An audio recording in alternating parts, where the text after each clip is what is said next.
हम नमाज पढ़ते हैं, वहाँ बुतों की पूजा हरगिज नहीं हो सकती। अच्छा, समझ रहे हो? समझ रहे हो आप?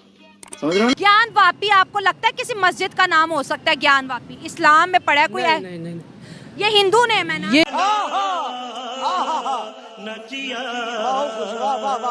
ये हिंदुओं ने रखा होगा, बाकी ऐसा नाम मस्जिद का हो ही नहीं सकता। हाँ, तो वो भी तो ये कह रहे हैं कि ये मस्जिद नहीं है, ये मंदिर है। उस वक्त मुगल पावर्स में थे, उन्होंने मंदिर को मस्जिद में कन्वर्ट किया।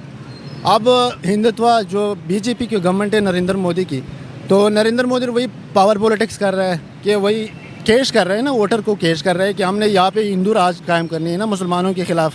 अच्छा। तो वही कर रहे हैं ना, जो मुगल कर रहे थे वही कर रहे हैं। बड़ा हरामी हो बेटा। वो मस्जिद को मंदिर में कन्वर्ट कर रहे हैं ना, सारे पावर पॉलिटिक्स की गेम। इलेक्शन आ रहा है ना, 2024 में मई में इलेक्शन है इंडिया में। लगता है कि जब से वहाँ पर प्राइम मिनिस्टर नरेंद्र मोदी की गवर्नमेंट आई है, तो जो हिंदू है इंडिया का वो पावर में आया है, स्ट्रॉन्ग हो गया है। जाहिर सी बात है। कितनी सड़कें बनाई, कोई पुल नहीं बनाया, कोई सड़क नहीं बनाई। क्या बनाई? कौम बनाई। जब कौम बन जाती है, सड़कें पुल खुद ब खुद बन जाते हैं। जो कौम एक मोहल्ले की गली पक्की करवाने के लिए अपना ईमान, ज़मीर, शऊर सब कुछ बेच रही है, तो वो अपनी मस्जिदों का तहफ़्फ़ुज़ कैसे करेगी? मुगलों ने भी मस्जिदें बनाई हैं, तो उन्होंने भी अलहदा ही बनाई है। मंदिरों वाला सीन था ही नहीं उस वक्त भी। बे साले।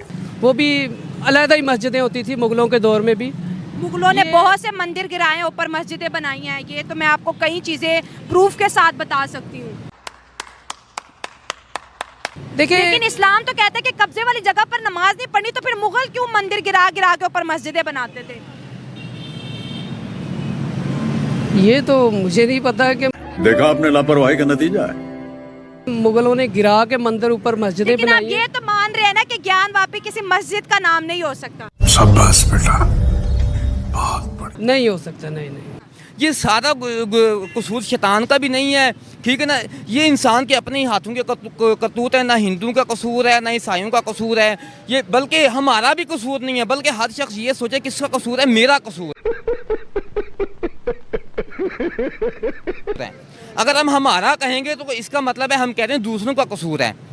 हमें ये कहना चाहिए कि मेरा कसूर है, हमें ज़्यादा नहीं, बस थोड़ा सा अपने गिरेबान में झांकने की ज़रूरत है। अगर दबा रहे तो गलत कर रहे। मतलब मैंने सिंध में देखा है, हिंदू बेचारे तो मर गए हैं, यकीन नहीं, मानो। आपके एक बुक में, एक आपके कॉन्स्टिट्यूशन में, एक आईन पाकिस्तान में माइनॉरिटीज़ को फुल फ्लेज राइट्स हासिल है। लेकिन अगर हम इंडिया की बात करें, इंडिया की कॉन्स्टिट्यूशन में मुसलमानों के लिए कोई राइट्स नहीं है। बहुत से राइट। मज़ा आया, और मैं ये जो मज़ा है हिंदुस्तान के हर व्यक्ति को देना